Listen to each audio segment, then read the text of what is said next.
அரசு பணியை நோக்கி உங்கள் மகிழன் சேனல். இப்படி இன்றைக்கி என்ன டாபிக் பார்க்க போகிறோம் அப்படின்னா, ஏன் தமிழ்நாட்டை தேர்ந்தெடுக்கின்றன. இப்போ தொழில்துறையில் இருக்காங்களா, அவங்க வந்து ஏன் தமிழ்நாடு தேர்ந்தெடுக்கிறாங்க அப்படின்னு சொல்லிட்டு, ஒய் தமிழ்நாடு அப்படின்னு சொல்லிட்டு ஒரு டாப்பிக்கு. இது நம்மளாம் ஒரு எம்எஸ்எம்இயோட கவர்மெண்டோட வெப்சைட்டில் வந்து இண்டெக்ஸ் பேஜில் அந்த டாப்பிக்கு ஒய் சூஸ் தமிழ்நாடு அப்படின்ட்டு இருந்துச்சு. இப்போ ரீசெண்டாக பார்த்தீங்க அப்படின்னா, அந்த இண்டஸ்ட்ரியல் சம்மந்தமான கொஸ்டின் வந்து தமிழ்நாடு அட்மினிஸ்ட்ரேஷன்ஸில் வந்து அதிகமான கொஸ்டின் வரனால இது ஒரு 15 பாயிண்ட் இருக்குது. அந்த 15 பாயிண்ட்டை நீங்கள் மனப்பாடம் பண்ணிடுங்க, எப்படின்னாச்சும் மனப்பாடம் பண்ணிடுங்க. ஏன்னா இன்னி வர கொஸ்டினில் வந்து அது கூட்டுறவுக்கு வாய்ப்பு இருக்குது, இல்லை பொறுத்துக்களவுக்கு வாய்ப்பு இருக்குது. அதனால் இதோட டேட்டாவை நல்லா தெளிவாக மனப்பாடம் பண்ணிட்டீங்க அப்படின்னா நம்ம கொஞ்சம் யூஸ்ஃபுல்லாக இருக்கும். அதனால் இந்த 15 பாயிண்ட் மட்டும் ஜஸ்ட்டு ஒரு 10 நிமிஷம் தான், 10 நிமிஷம் வீடியோ தான், டக்குன்னு சொல்லி விட்டுறேன். நீங்கள் அதை மனப்பாடம் பண்ணிக்கோங்க, நமக்கு யூஸ் ஆகும் ரொம்ப. தொழில்துறையினர் ஏன் தமிழ்நாட்டை தேர்ந்தெடுக்கின்றன, ஏன் தமிழ்நாட்டுக்கு வராங்க, என்ன பெனிஃபிட்லாம் அங்கே தமிழ்நாட்டில் இருக்குது அப்படின்னு சொல்லிட்டு தமிழ்நாட்டோட வெப்சைட்டில் இருக்குது. எம்எஸ்எம்இ சிறு குறு நிறுவனங்கள் துறையோட வெப்சைட்டில் வெப்பேஜ் இருக்கனால அதை நம்ம ஒரு வீடியோ அன்றைக்கி போட்டிருக்கோம். ஃபஸ்ட்டு வந்து நமக்கு தெரியும் தமிழ்நாடு எங்கே அமைஞ்சிருக்கு, தென்கிழக்கு கடற்கரை, சதர்ன் ஈஸ்டர்ன் கோஸ்டல் லைனுங்கிறது தான் இருக்குது அப்படின்னு சொல்லி தெரியும். Southern railway, southern eastern coastal line, அதான் தென்கிழக்கு கடற்கரையின் அருகே தமிழ்நாடு அமைந்துள்ளது தெரியும், அமைவிடம் தெரியும். அடுத்து நான் பார்த்தோம்னா பொருளாதாரம், இதுதான் ரொம்ப முக்கிய பெரிய ரீசெண்டாக டிஎன்பிசி கொஸ்டினில் வந்து அடிக்கடி கேட்குறது. ப்ளஸ் வந்து நம்மளோட இப்போ குரூப் 2 மெயின்ஸ் கொஸ்டினில் வந்து இந்த இது கேட்டிருந்தாங்க, இந்த இரண்டாவது மிகப்பெரிய பொருளாதாரம். இந்தியாவிலேயே தமிழ்நாடு எத்தனாவதுனா செகண்ட் லார்ஜஸ்ட் எக்கனாமி ஸ்டேட் அப்படின்னா தமிழ்நாடு தான். செகண்டு லார்ஜஸ்ட் எக்கனாமி ஸ்டேட் வந்து தமிழ்நாடு. இது நான் வச்சு ஒரு மனப்பாடம் பண்ணிடணும். இந்தியாவிலேயே இரண்டாவது மிகப்பெரிய பொருளாதார மாநிலம் எது அப்படின்னா தமிழ்நாடு, சரியா? செகண்டு லார்ஜஸ்ட்டு எக்கனாமி அப்படின்றாங்க. அடுத்து இதோட ஜிடிபி, மொத்த ஜிடிபியில் வந்து ஜிடிபி இருக்குல்ல, கிராஸ் டொமஸ்டிக் ப்ராடக்ட்னு சொல்கிறாங்களே, மொத்த உள்நாட்டு உற்பத்தி, மொத்த இந்தியாவில் வந்து தமிழ்நாட்டோட பங்கு எவ்வளோ அப்படின்னா 8.8%. இப்போ ஒரு 100 ரூபா இருக்குது அப்படின்னா அதில் 8 ரூபா நம்ம தமிழ்நாட்டில் இருந்த போது அந்த மாதிரி நான் வச்சுக்கோங்க. 8.9 ரூபா, 8.8 ரூபா நான் வச்சுக்கோங்க. கிராஸ் டொமஸ்டிக் ப்ராடக்டில் மொத்தம் வந்து எத்தனை சதவீதம் அப்படின்னா 8.8% வந்து நம்ம பங்களிப்பாக இருக்குது தமிழ்நாடு. இது எந்த டேட்டா அப்படின்னா 2019-20. இப்போ நம்ம கரண்ட் அஃபேர்ஸில் தான் ரீசெண்ட் டேட்டா படிக்கணும். ரீசெண்ட் டேட்டா கரண்ட் அஃபேர்ஸ்க்கு வந்து நம்ம கடைசி எக்ஸாம் ரிலேட்டடாக அப்போ பார்த்துக்கலாம். ஆனால் இப்போ ரீசெண்டாக கொஸ்டினில் கேட்குற எல்லாத்துலையும் என்னென்னா 2019-20, 20-21 இந்த மாதிரி ரேஷியோ கேட்குறனால இதை கொஞ்சம் தெளிவாக மனப்பாடம் பண்ணிக்கணும். நம்ம 2019-20 அடிப்படையில் வந்து தமிழ்நாட்டோட மொத்த உள்நாட்டு உற்பத்தி வரணும்னா 8.8%. ஜிடிபி 100 ரூபா, நம்ம 100 ரூபா ஜிடிபி வருமானம் வருது அப்படின்னா தமிழ்நாட்டிலேருந்து வரணும்னா 8.8 ரூபா, அது 9 ரூபா நான் வச்சுங்க, 8,000 ரூபா நான் வச்சுங்க. இவ்வளோ அமௌண்ட் போகுது, இது மனப்பாடம் பண்ணணும். Second largest economy 8.8%. அடுத்து மொத்த பங்களிப்பு எவ்வளோ டாலர் வைஸாக நம்ம சொல்ல முடியும்னா 265 பில்லியன் அமெரிக்கன் டாலர் வந்து நம்ம வந்து ஜிடிபியில் பங்களிப்பு பண்ணுறோம். 2019-20 படி 265 பில்லியன் அமெரிக்கன் டாலர். எத்தனை பில்லியனு? 265, 265. எந்த கணக்கு பண்ணால் 2019-20 இந்த டேட்டா ஆஃப்லாம் கண்டிப்பாக மனப்பாடம் பண்ணிக்கோங்க. கண்டிப்பாக அடுத்த வர குரூப் 1 எக்ஸாமில் எதிர்பார்க்கலாம். குரூப் 2, குரூப் 4 நான் 3 எக்ஸாம்லேயும் இந்த எக்ஸாம் இந்த டாப்பிக்லேருந்து கண்டிப்பாக கொஸ்டின் வர வாய்ப்பு இருக்குது. 30% ஒரு மார்க் தூக்கிடலாம், ஓகேவா? அடுத்து என்ன கொடுத்துருக்காங்க அப்படின்னா, SaaS capital of India is known as Chennai. அதாவது SaaS capital of India known as Chennai அப்படின்னா சென்னை வந்து சாஸ் கேபிட்டல் நோன் இந்தியாவோட கேபிட்டல். அதே சாஸோட இந்திய தலைநகர் எதுன்னு கேட்டாங்கன்னா சென்னைன்றாங்க. சாஸ்னு ஒன்றும் இல்லை, சாஃப்ட்வேர் அஸ் அ சர்வீஸ், மென்பொருளின் தலைநகரம் அப்படின்றத வந்து எதை சொல்கிறாங்கன்னா சென்னையை சொல்கிறாங்க. மென்பொருளின் தலைநகரம் எதை சொல்கிறாங்க? சென்னையை சொல்கிறாங்க. SaaS as a capital of India known as Chennai. இது புதுசாக இருந்துச்சு, மனப்பாடம் பண்ணிக்கோங்க. தமிழில் தெரியும் மென்பொருளின் தலைநகர்னா நம்ம போட்டுருவோம். ஆனால் இங்கிலீஷ் பார்க்கணும் சாஸ் மீனிங் என்ன? Software as a service, software as a service நான் வச்சுங்க. Software as a service, SaaS capital India is known as Chennai. அடுத்து பார்த்தோம் அப்படின்னா மூன்றாவது பெரிய ஏற்றுமதி மாநிலம் வந்து இந்தியா தான், தமிழ்நாடு தான். இந்தியாவிலேயே மிகப்பெரிய 3வது பெரிய ஏற்றுமதி மாநிலம். இதை எந்த கணக்குனா 2019-20 எத்தனை 30 பில்லியன் அமெரிக்கன் டாலர் போயிருக்கு. இதை மட்டும் நான் வச்சுக்கோங்க. பொருளாதாரம் இது டிஎன்பிசி குரூப் 2, குரூப் 1 எல்லாத்துலையும் கேட்டது. இரண்டாவது மிகப்பெரிய மாநிலம் என்னென்னா பொருளாதார மாநிலம் அப்படின்னா தமிழ்நாடு. மொத்தம் உள்நாடு உற்பத்தி எவ்வளோனா 8.8%. இது மனப்பாடம் பண்ணணும். இது எல்லாமே பேஸ்ட் அப்பான் 2019-2020 சென்சஸ். மொத்த பங்களிப்பு எவ்வளோனா 265 பில்லியன், 265 பில்லியன், 265 பில்லியன். ஏற்றுமதியில் வந்து இம்போர்ட்டில் வந்து 3 இது, இம்போர்ட்டில் வந்து 3வது மாநிலம் இப்போ நான் வச்சுக்கோங்க. இது எப்படி நான் வச்சுக்கலாம் அப்படின்னா டிஎன் எக்கனாமி நான் வச்சுக்கோங்க. மறக்காமல் இருக்க டிஎன் எக்கனாமி. டிஎன் எக்கனாமினா எக்கனாமியில் எத்தனை இடத்துனா டிஎன்னா 2 எழுத்து இருக்குது. ரெண்டாவது மிகப்பெரிய மாநிலம், அவ்வளோதான். டிஎன் எக்கனாமி நான் வச்சுக்கோங்க. டிஎன் எக்கனாமி இந்த 2 எழுத்து நான் வச்சுக்கணும். டிஎன்னா 2 2 எழுத்து நான் வச்சுக்கணும். 1 டின்ற 1 என்னன்ற 2 எழுத்து மொத்தம் 2. இரண்டாவது மிகப்பெரிய மாநிலம். 8.8% பங்களிப்பு 2019-20 அடிப்படையில். மொத்த பங்களிப்புனா ஏற்கனவே 2ஆவதுல இருக்கிற 2லேருந்து ஆரம்பி நான் வச்சுக்கணும். 265 பில்லியன் அமெரிக்கன் டாலர் 2019-20 அடிப்படையில். மென்பொருள் தலைநகர் வந்து சென்னை. மூன்றாவது மிகப்பெரிய ஏற்றுமதி மாநிலம் இம்போர்ட்டு. 3வது மிகப்பெரிய ஏற்றுமதி மாநிலம் என்னென்னா நம்ம இதுதான். எத்தனாவது இடம்? 3வது இடம். அப்படின்னா 3ல் ஆரம்பிக்கணும். 30 பில்லியன் அமெரிக்கன் டாலர் அப்படின்னா வச்சுங்க. 3ல் ஆரம்பிக்கணும். அப்படின்னா 30 பில்லியன் அமெரிக்கன் டாலர். ஓகேவா? அடுத்து இந்தியாவிலே மொத்தம் தமிழ்நாட்டில் எவ்வளோ மக்கள் தொகை இருக்காங்கன்னா 70 மில்லியன் மக்கள் தொகை இருக்காங்க. 70 மில்லியன் மக்கள் தொகை இருக்காங்க. இது மொத்த மக்கள் தொகை எத்தனை சதவீதம் அப்படின்னா 6%. இது நான் வச்சுக்கணும். மொத்த மில்லியன் மக்கள் தொகை எத்தனை சதவீதம்னா 6%. அப்படின்னா எத்தனை மில்லியன் இருக்காங்கன்னா 70 மில்லியன் இருக்காங்க. ஓகே, 70 மில்லியன் மக்கள் இருக்காங்க. இந்த 7க்கு முன்னாடினா 6 அப்படின்னா 6% இருக்காங்க. அதாவது மொத்த மக்கள் தொகையில் இப்போ 100 பேர் இருக்காங்க அப்படின்னா இந்தியாவில் அதில் 6 பேர் யாருன்னா தமிழ்நாட்டுக்காரங்களாக இருப்பாங்க. அதான் 6% அப்படி தான். இதை நான் வச்சுங்க. மொத்த மில்லியன் மக்கள் தொகை அப்படின்னா 70 மில்லியன் இருக்காங்க. பீப்புள்ஸ் மக்கள் தொகையில் வந்து 70 மில்லியன் மக்கள் தொகை இருக்குது. 70 மில்லியன். இப்போ 7க்கு முன்னாடி என்ன நம்பர் இருக்குன்னா 6ன்னு இருக்குது. அப்படின்னா அதை நான் வச்சுக்கணும். எத்தனை சதவீதம்னா 6%. 100 பேர் இருக்காங்கன்னா 6 பேர் யாருன்னா தமிழர்கள் தான் இருக்காங்க.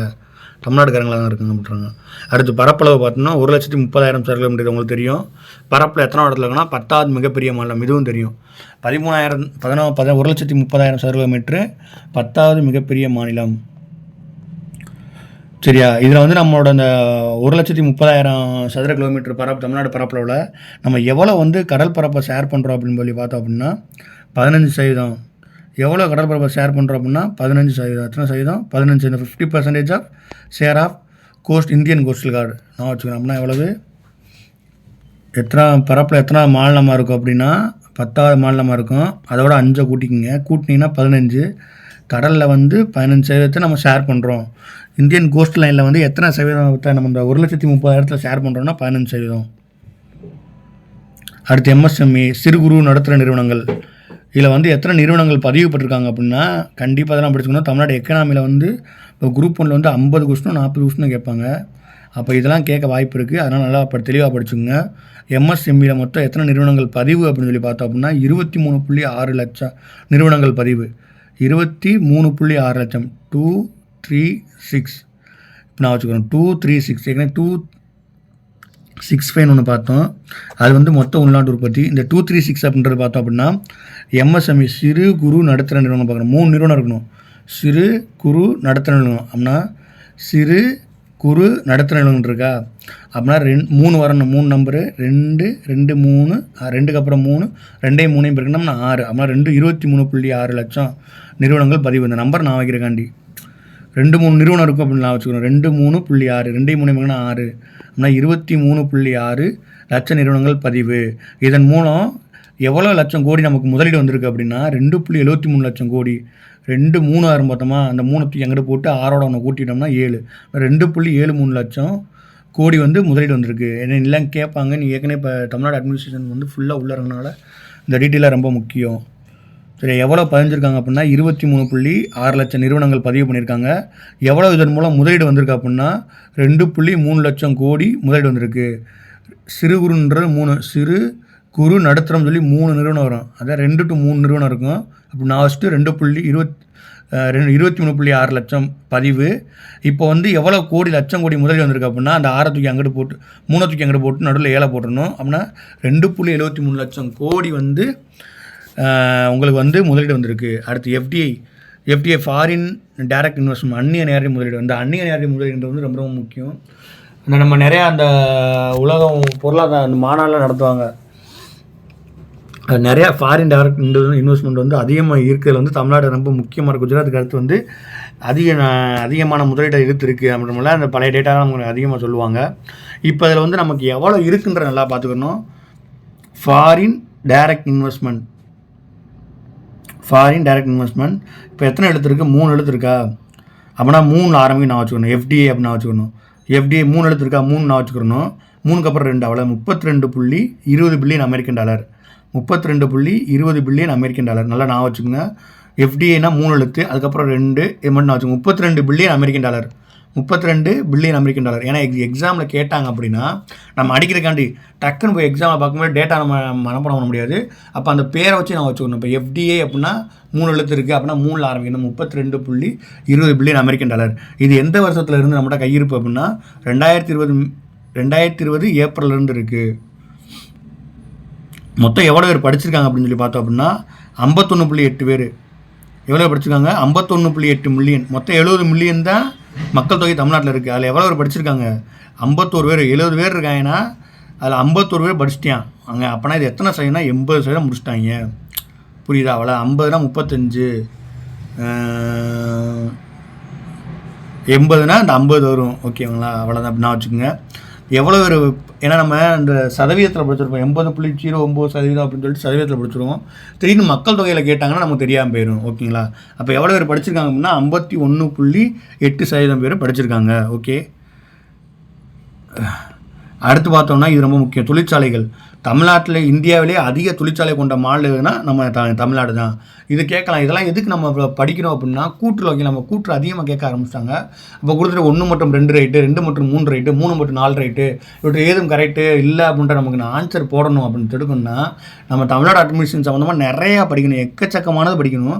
குரூப் 1க்கு வந்து ரொம்ப ரொம்ப யூஸ் ஆகும். அதுக்காண்டி தான் உட்காந்து நடத்தியிருக்கேன். அதிக தொழிற்சாலை கொண்ட மாநிலம் வந்து எந்த ஸ்டேட்டில் அதிகமாக இருக்குன்னா தமிழ்நாட்டில் தான் இருக்குது. இந்தியாவில் மொத்தம் இது என்னென்னா இந்தியா தொழிற்சாலையின் எண்ணிக்கையில் 16%. இது என்னென்னா ஒன்றும் இல்லை, இந்தியாவில் மொத்தம் 100 தொழிற்சாலை இருக்குது அப்படின்னா, இந்தியாவில் மொத்தம் 100 தொழிற்சாலைகள் இருக்குது அப்படின்னா அதில் 16 தொழிற்சாலை எங்கேருந்து இருக்குது? தமிழ்நாட்டில் இருக்குது. 16% இருக்குது. அதிகமான தொழிற்சாலை எங்கே இருக்குது? இந்தியாவில் தான் இருக்குது, தமிழ்நாட்டில் தான் இருக்குது. அதில் வந்து தொழிற்சாலை எண்ணிக்கை 100 தொழிற்சாலை இருந்துச்சுன்னா மொத்தம் இருக்க 28 அந்த ஸ்டேட்டு யூனியன் பிரதேசம் எல்லாத்தையும் 100 தொழிற்சாலை இருந்துச்சுன்னா அது 16 எங்கேருந்து போகுது? தமிழ்நாட்டிலேருந்து தான் போகுது. அடுத்து என்னென்னா தொழிற்சாலை உற்பத்தியில். இப்போ நம்ம ஒரு உற்பத்தி பண்ணுறோம், 100 விழுக்காடில் உற்பத்தி பண்ணுறோம். உற்பத்தி வந்து 100% இருக்குது. அதே கணக்கு தான், 100% உற்பத்தி இருக்குது. அதில் 10% உற்பத்தி எங்கேருந்து போகுதுன்னா தமிழ்நாட்டிலேருந்து தான் போகுது. அப்படின்னா 10, 16 அப்படின்ற நான் வச்சுக்கோங்க. ஓகேவா? தொழிற்சாலை இண்டஸ்ட்ரி அப்படின்னு நான் வச்சுட்டோம். இண்டஸ்ட்ரி 16, 10, 16 அப்படின்னு நான் வச்சுக்கணும். 16ன்றது தொழிற்சாலையில் வந்து எண்ணிக்கையில் வந்து 16 தொழிற்சாலைகள் இங்கேருந்து இருக்குது. உற்பத்தி வந்து 10% இங்கேருந்து போகுது. இதெல்லாம் மனப்பாடம் பண்ணிக்கிறேனோ நம்ம எக்ஸாமில் கண்டிப்பாக கேட்பாங்க. அதே மாதிரி அதிக எண்ணிக்கையிலான செஸ் அப்படின்னு சொல்லுவாங்க. இந்த சிறப்பு பொருளாதார மண்டலங்கள்னா ஒன்றும் இல்லை, ஈஸியாக தொழில் தொடங்குறதுக்கு அந்த ஸ்பெஷல் எக்கனாமிக் ஜோன் சொல்லுவாங்க. அங்கே வந்து எல்லாமே ஈஸி டூயிங் ஆஃப் பிஸ்னஸ்ன்ற மணி எல்லா நிறுவனத்தையும் ஈர்க்கிறதுக்கான தான் ஸ்பெஷல் எக்கனாமிக் ஜோன்ஸ். இது இப்போ ரீசெண்டாக ஒரு டிஎன்பிசி கொஸ்டினில் இந்த ஸ்பெஷல் எக்கனாமிக் ஜோன்ஸ் முதல்ல எங்கே கொண்டு வந்து சொல்லியிருந்தாங்க. அது காண்ட்லா, குஜராத்தில் வந்து காண்ட்லான்ற இடத்துல கொண்டு வந்தாங்க. நம்ம ஆல்ரெடி 2005, 2004 ஆக்டின் 2005 கொண்டு வருவோம். அதெல்லாம் தனியாக பார்ப்போம். இது கண்டிப்பாக அந்த செஸ்ன்ற ரொம்ப முக்கியம். இதன் அடிப்படையில் அதிக செஸ் கொண்ட மாநிலம் எது அப்படின்னா தமிழ்நாடு. ஆனால் தமிழ்நாடுக்கு இது ஒரு சிறப்பு இருக்குது. அடுத்து மின் உற்பத்தி 31 மெகாவாட் மின் உற்பத்தி நம்ம பண்ணுறோம். எவ்வளவு? 31 மெகாவாட் மின் உற்பத்தி பண்ணுறோம். அதில் 15 மெகாவாட் என்னென்னா ரினியூவல் மரபுசாரா ரினியூவல் எனர்ஜி மூலம் அந்த 15 மெகாவாட் வந்துடுது. நம்ம தமிழ்நாடோட சிறப்புகள். இப்போ நம்ம குரூப் 1 எழுதுகிறோமோ இல்லை குரூப் 2 எழுதுகிறோமோ இல்லை ஒரு எஸ்ஏ எக்ஸாமில் எழுதுகிறோமோ இல்லை போலீஸ் எக்ஸாமில் கேட்டாங்க அப்படின்னா இதெல்லாம் நம்ம ஈஸியாக அவங்க போட்டுடலாம். ஓகேங்களா? நம்ம இப்போ நடத்துகிற எல்லாமே டிஎன்பிஎஸ்சி, டிஎன்யூஎஸ்ஆர்பி எல்லாத்தையும் சேர்த்து நடத்தணும். அதனால் போலீஸ் ஸ்டூடெண்ட்டும் படிங்க, டிஎன்பிசி குரூப் 1 ஸ்டூடெண்ட் படிங்க, எல்லாமே உங்களுக்கு யூஸ் ஆகும். ஒரு எத்தனை பெரிய துறைமுகம்? இது ஆல்ரெடி தெரியும். 4 பெரிய துறைமுகம் இருக்குது, 4 சர்வதேச விமான நிலையங்கள் இருக்குது. அடுத்து சாலை வசதி, இது ரொம்ப முக்கியம். 2,53,510 கிலோமீட்டர் வரைக்கும் சாலை வசதி ஏற்படுத்தியிருக்கோம். 2,53,510 கிலோமீட்டர் வரைக்கும் சாலை வசதிகள் இருக்குது. கொழும்பு, சிங்கப்பூர், மலேசியா போன்ற முக்கிய சர்வதேச போக்குவரத்து மையங்களுக்கு எளிதாக இணைக்கப்படுது. அந்த கவர்மெண்ட்டோட வெப்சைட்டில் இருக்கனால நம்ம இதை படிச்சிருக்கோம். எதுக்கு ஈஸி ஆஃப் டூயிங் அப்படின்னு சொல்லி பார்த்தோன்னா கொழும்பு, சிங்கப்பூர், மலேசியா. கொழும்புன்ற இலங்கை, சிங்கப்பூர், மலேசியா. இதுக்கு 3க்கு எளிதானது. லைட்டாக ரிவிஷன் பண்ணிடுவோம். ஏன் தேர்ந்தெடுக்கிறாங்க தொழில்துறைகள்லாம், ஏன் தமிழ்நாடு தேர்ந்தெடுக்கிறாங்க அப்படின்னு சொல்லி பார்த்தோம்னா தென்கிழக்கு கடற்கரை அருகில் அமைஞ்சிருக்கு. 2வது டிஎன் எக்கனாமின்னு சொன்னேன். டிஎன்னா 2 எழுத்து, அப்புறம் எக்கனாமியில் 2வது இடத்துல இருக்குது. அடுத்து மொத்த உள்நாட்டு உற்பத்தியில் பார்த்தோம் அப்படின்னா மொத்த உள்நாட்டு உற்பத்தியில் எத்தனை % ஷேர் பண்ணுது அப்படின்னா 8.8% ஷேர் பண்ணுது. இப்போ 100 ரூபா அங்கேருந்து வருது அப்படின்னா அந்த 8.8 வந்து இங்கேருந்து போகுது. மொத்த பங்களிப்பு 265 billion American dollar. SaaS capital of India எதை சொல்கிறோம் அப்படின்னா சென்னையை சொல்கிறோம். 3வது இம்போர்ட் கண்ட்ரி தமிழ்நாட்டிலே 3வது ஏற்றுமதி மாநிலம்னா 3வது பெரிய மாநிலம் அப்படின்னாலும் இதுதான். அதே மாதிரி ஜிடிபியில் 3வதுனாலும் தமிழ்நாடு தான். ஜிடிபியில் 3வது தமிழ்நாடு தான். ஹச்டியில் 3வது தமிழ்நாடு தான். இந்தியாவிலே ஹச்டியில் 3வது தமிழ்நாடு தான். ஜிடிபியில் 3வது தான். பொருளாதார ஏற்றுமதியில் தான். எக்கனாமியில் 2வது. ஓகேவா? எவ்வளோ மில்லியன் மக்கள் தொகை இருக்குன்னா 70 மில்லியன் மக்கள் தொகை இருக்காங்க. அது எத்தனை சதவீதம்னா 7க்கு முன்னாடி 6ன்னு ஒரு நம்பர் வரும். அப்படின்னா எத்தனை சதவீதம்னா 6% இருக்காங்க. இந்த 6% நமக்கு தெரியும், அந்த 70ன்ற தெரியாமல் போயிடும். அப்போ 6% தெரிஞ்சு அப்படின்னா 6க்கு அப்புறம் 7 70 மில்லியன் மக்கள் தொகை இருக்காங்கன்னு சொல்லி நான் வச்சுக்கோங்க. 1,30,000 சதுர கிலோமீட்டர் இருக்குது. 10வது மிகப்பெரிய பரப்பு. இதோட 5 கூட்டம்னா அதில் 15% என்ன பண்ணுன்னா கோஸ்டல் லைன்லாம் கவர் பண்ணுது. 10ன்றது தெரியும், இந்த 15ன்றது தெரியாது. இந்த 15க்கு வந்து நான் வைக்கிறது 10வது மிகப்பெரிய பரப்பளவு இருக்கா, அதோட 5 கூட்டிட்டோம்னா 15% வந்து என்னென்னா கோஸ்டல் லைனை வந்து அந்த ஷேர் பண்ணுது. 50% வந்து அந்த கடற்கரை பரப்பாக தமிழ்நாடு ஷேர் பண்ணுது. எம்எஸ்எம்இயில் வந்து ஏற்கனவே எம்எஸ்எம்இன்ற 2-3 துறையை சேர்ந்தது. அதனால் 2, 3, 2 6 இத்தனை நிறுவனங்கள் பதிவு பண்ணியிருக்காங்க. 23.6 லட்சம் நிறுவனங்கள் பதிவு பண்ணியிருக்காங்க. இதனால் நமக்கு எவ்வளோ கோடி வருமானம் வரும், எவ்வளோ கோடி முதலீடு வந்திருக்கு அப்படின்னா 2 அந்த 3 அங்கிட்டு போட்டு 7 தூக்கிட்டு போடுங்க 2.73 லட்சம் கோடி வந்து நமக்கு முதலீடு வந்திருக்கு. இதெல்லாம் கண்டிப்பாக டிஎன்பிசியில் கேட்பாங்க, போலீஸில் கேட்பாங்க, நான் வச்சுங்க. அடுத்து எஃப்டிஏ அப்படின்னு சொல்லி பார்த்தோம்னா 3 எழுத்து இருக்கும். அப்படியே அவ்வளோதான். எஃப்டிஏனா 3 எழுத்து இருக்கணும். தமிழ்நாடு அப்படின்னா 3க்கு அப்புறம் 2 32.20 பில்லியன் அமெரிக்கன் டாலர் 2020 இருக்குது. கல்வியறிவு வந்து ஆல்ரெடி தெரியும், மொத்தம் நமக்கு 80% தெரியும். இப்போ மக்கள் தொகையில் கேட்டாங்கன்னா ஏற்கனவே 70, அதில் 50 சரி 51.8 மில்லியன் மக்கள் தொகையை வந்து படித்தவங்களாக இருக்காங்க. அடுத்த தொழிற்சாலை வந்து அதிக தொழிற்சாலை கொண்ட மாநிலம் வந்து அதிக ஹை இண்டஸ்ட்ரியல் ஸ்டேட் அப்படின்னு தான் தமிழ்நாடு. அதில் வந்து 60% ஆஃப் இண்டஸ்ட்ரியல் வந்து இப்போ 100 தொழிற்சாலை இந்தியாவில் இருக்குன்னா அதில் 16 தொழிற்சாலை வந்து தமிழ்நாட்டில் இருக்கும். இப்போ 100 உற்பத்தி பண்ணுறாங்கன்னா 10% வந்து எங்கே உற்பத்தி பண்ணுவாங்க, தமிழ்நாட்டில் உற்பத்தி பண்ணுவாங்க. இந்திய தொழிற்சாலை எண்ணிக்கை 16%, இந்திய தொழிற்சாலை உற்பத்தி வந்து 10%. அடுத்து ஸ்பெஷல் எக்கனாமிக் ஜோன் ஆக்ட்னு சொல்லி 2005 இருக்குது. இது முதல்ல வந்து காண்ட்லா. இப்போ ரீசெண்டாக கேட்ட கொஸ்டின் வந்து இந்த காண்ட்லான்ற கொஸ்டின் இருக்குது. ஓகேங்களா? இது அதிகமான செஸ்ஸை கொண்ட மாநிலம்னா தமிழ்நாடு. தமிழ்நாடோட சிறப்பை பாருங்கள் எவ்வளோ இருக்குண்டு. மின் உற்பத்தி 31 மெகாவாட் மின் உற்பத்தி, 50 ml ரினியூவல் எனர்ஜி, 14 பெரிய துறைமுகம் இருக்குது, பல சின்ன துறைமுகங்கள் இருக்குது, 4 சர்வதேச நிலையம் இருக்குது. சாலை விசாரி 2,53,510 கிலோமீட்டர், 2,53,510 கிலோமீட்டரு, 253 2,51 510, 2,53,510 2 நான் வச்சுக்கணும். 5லேருந்து 3 போனால் 2, இந்த 53 2 போச்சுன்னா 51 அப்படின்னா வச்சுக்கோங்க. 2,53,510 சதுர கிலோமீட்டர். எதுக்கு இப்படி சொல்கிறோம் அப்படின்னா எதுவுமே படிக்காமல் போகிறதுக்கு இப்போ லைட்டாக நான் வச்சா கூட அங்கே எக்ஸாமில் பார்த்தா போட்டலாம். அதுக்காண்டி தான். கொழும்பு சிங்கப்பூர் மலேசியாவோட ரொம்ப முக்கியமான சர்வீஸ் போக்குவரத்துக்கு முக்கியமானது, மையங்களுக்கு எளிதான இணைக்கப்பட்டுள்ளது அப்படின்னு சொல்லிட்டு இருக்குது. ஓகேவா? இந்த இது வந்து நம்ம Tamil Nadu economy related Tamil Nadu administration சம்மந்தமாக இருக்கிறனால இதை நான் வச்சுங்க. தினம் மனப்பாடம் பண்ணி மண்டை ஏற்றுருங்க. எக்ஸாமில் கேட்டால் போட்டு வந்துடுங்க. நன்றி.